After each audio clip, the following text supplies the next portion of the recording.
Ye Maama. Bamuyita Lady Grace. Ye Maama. Muwala wange.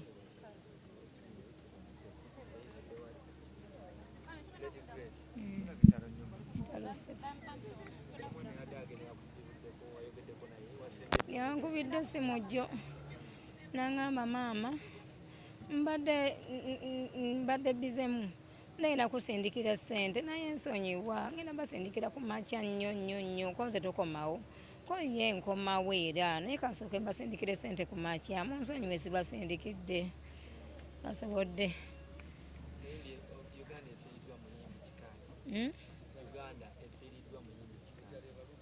Naye maami ono nze mbibagambe ntya nammwe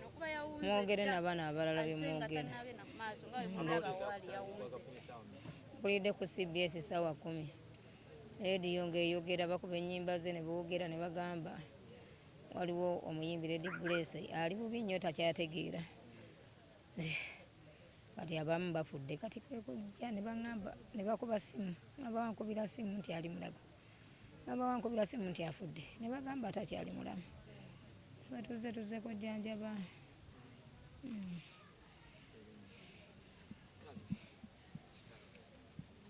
Bibinga bitalo nnyo munange kubonaabona obulamu si bubi kyenjogamba naye kusinziira kati ng'embeera mwe tuli munaatera tosobola kubeera bulungi kusinziira amaani nabadde mu tulo mwe nabadde ne bankubira akasimu nti abayimbi bo bandibanga babiri bafudde naye nga gwe tukonfamingidde ddala eyafudde owa South Band bamuyita Lady Grace eyayimba layira oba olisigala okyanjagala n'akayimba akalala ke bayita mwami ezokameeza.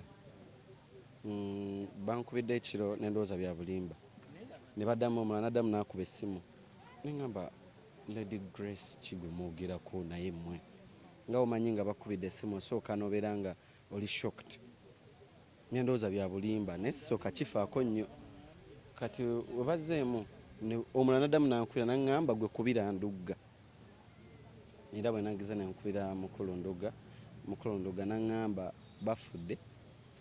babaddemu abantu 8 mu motoka naye bentuteeko mu ddwaliro Lady Grace abula ono gundi Maziga bowa ye ate tetumulabako tetumanyiwa waali abula ate nga bagamba mbu yabadde mu motoka naye gwe bayita kamulegeya nti yabadde mu motoka essimu ze teziriiko tetumanyi kikiriwo kituufu abula abamu bagamba yabaddemu yafudde abamu bagamba tiyabaddemu kati ekituufu kyatulemedde okubeera nga tukola ki tumanya naye nga driver ye babadde bakamuzuulamu bamunyurudde mu mazzi emmotoka gye yagudde bwe yavudde ku kkubo gye yalaze kati bamusanze mu ttosi mazzi ng'ali eyo era n'endowooza bali mumuleeta wano bwe kityo bibi byo byaze bubi nnyo era munsangidde nga ndi mukwogerako na family ya Grace kuba bonna badde bayimbi baffe naye ku lwawuma nja kwogerako na family ya Grace yokka olw'ensonga nti yabadde memba waffe muwuma. Tulina enkola yaffe gye tukola nti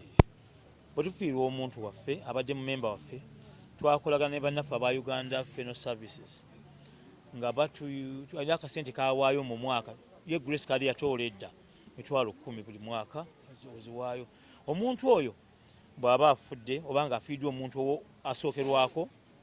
tuyamba ku muntu oyo ebintu ebimu omuli bye tugenda obakolerako nga Funeral Service bali mu kujja wano bagenda kuyambako ku case bagenda kuyambako bagenda kuyamba ne transportation batambuze omuntu oyo n'emirimu emirala egikolebwa Funeral Services ng'oggyeko entaana yo mujja kusigala nga mugyekola ki mugyekolera. Tubayambako ekitono ekyo case tubayambako entambuza y'onfu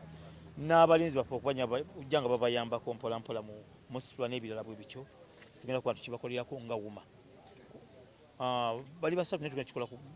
Grace yekka kuba yabadde memba waffe ate era mu kanyomero ako abali yatuukiriza dde ebibye so yeah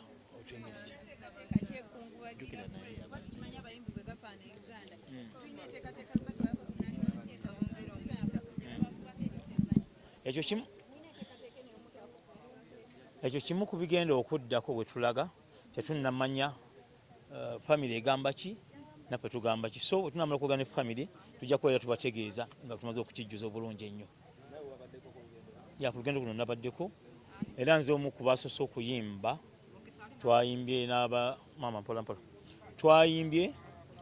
nze ne mwami Mugema, Amiri Sengendo, Nagamanage, Nduga tuba tumaze okuyimba era bano bagenze gwa kabingi nga tebo bagenda nga petuvaayo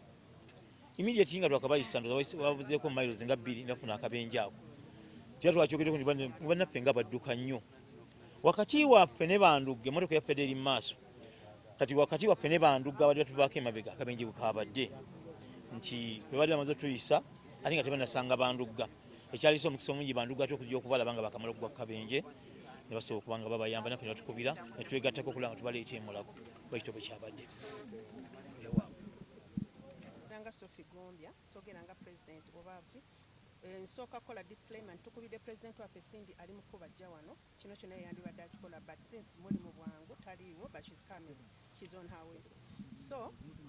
kyannaku nnyo tufunye amawulire baganda baffe baadde bava kukola ne bafuna akabenje twakafiirwako 2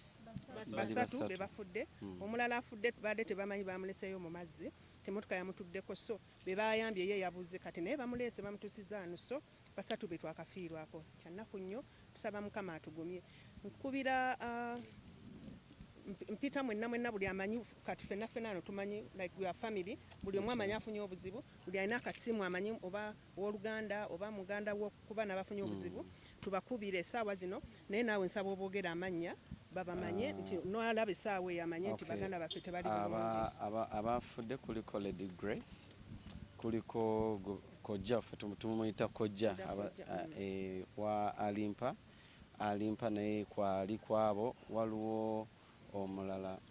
ye alimpa tanafa kati kabuye afudde ya mukubi wa solo kuliko ragafaya naye tanafa ne muganda we naye muganda we ali mu critical condition obudde bonna taasulewo taasiibewo yali ku mumwa akaseera kano bwe kityo naye nga tusaba obuyambi ye naye nga osobola okubeerako engeri bw'oyamba bambi tusaba obuyambi obwo nabo bubeere nga bukola kibutuuka naye nga yo nga wuuma weetuli.